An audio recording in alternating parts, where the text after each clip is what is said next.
Hey everybody, Peter Zeihan here, coming to you from just below 13,000 feet in the San Isabel National Forest in central Colorado.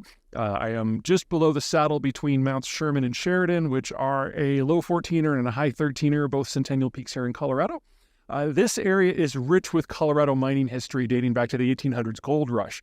So I thought today it might be a great time to talk about the new gold, and that would be lithium. Now, for those of you who've been following me for a while, you know that lithium isn't great. It's not a fantastic battery chemistry. It's not particularly energy dense. It doesn't charge or discharge quickly. It tends to swell and heat to the point that sometimes it catches on fire. And that means it's just not very good for things like transport, where vibration and motion and temperature variation are just par for the day.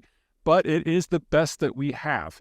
There are some promising things out there in labs, but nothing that's even close to prototype stage, whether it's vanadium batteries or flow batteries.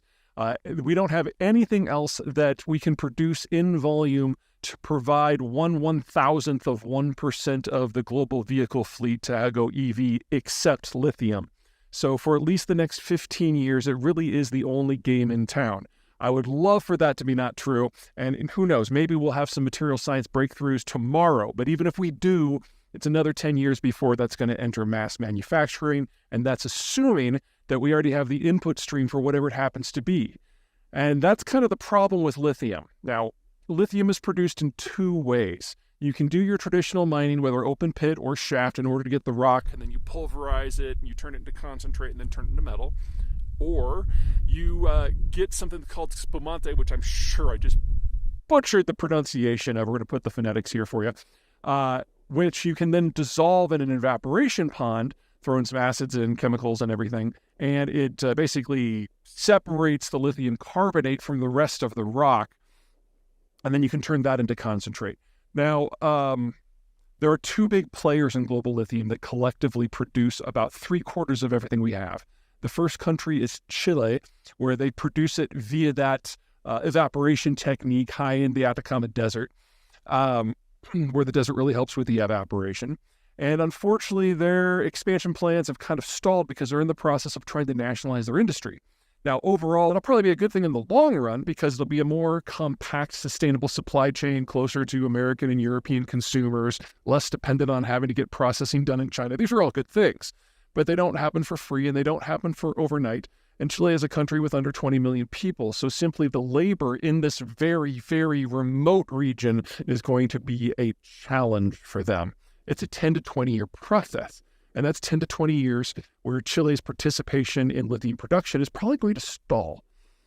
Australia, primarily rock mining, is expanding as fast as they can, but rock mining takes a little bit longer to bring online than evaporation mining, or evaporation purification, I guess would be evaporation processing. There we go. So you're not looking at the Australians probably being able to double their output within the next 10 years. Well, within the next 10 years, the world needs at least 18 times as much lithium.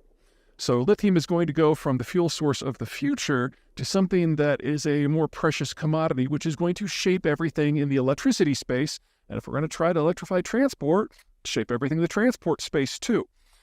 There are no good solutions here.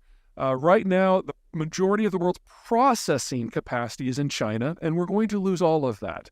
And the secondary producers of lithium are only in the low single digits in terms of production. Russia's on that list. We're going to lose that too. We will have some incidental sources coming online. For example, there is some new facilities in the United States, I believe a big one in Arizona coming online.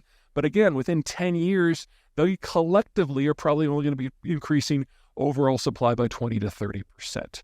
The pipeline just isn't there. Even if we decided we wanted to throw $1 trillion at this problem tomorrow, it still takes years to bring this stuff online, and mining is only the first step. Once you've got that concentrate, you then have to turn it into metal, and only then can you turn it into chassis and battery systems, and that all needs to be built out too. And you guessed it, a fair amount of that is in China already, and we're going to lose it all. So the smart play here remains $1 trillion put into not lithium production, but physical science research so we can find a better battery chemistry, preferably 2 or 3, so that we have a competition to see what the full fuel of the future can be, instead of being stuck completely on one that we already know probably isn't going to work for us. All right, that's it. See you from the top. Bye. I got a text through, so quick fact check. 47% of lithium right now comes from Australia. They've been expanding in leaps and bounds in the last decade. Chile has stalled out at 30%. Other than that, the rest of it holds. And one more add-on.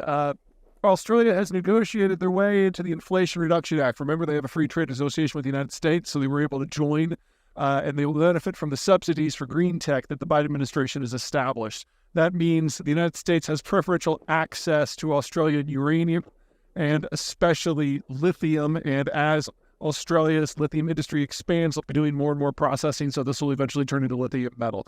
It's still not enough for what the United States needs to do by like a factor of 3 or 4, but with preferential access, it means the United States will face significantly fewer problems with the green transition so long as lithium is the fuel of choice, as long as that is the case. But if the United States takes the lion's share of Australian lithium, there really isn't anything left for anyone else. So we are still in a world where the United States, because of its superior geography and financial position and alliance structure, can try to do the green transition. Don't think it'll go very well, but it can try. But partial success in the United States means a complete failure for the green transition everywhere else simply because of a lack of materials.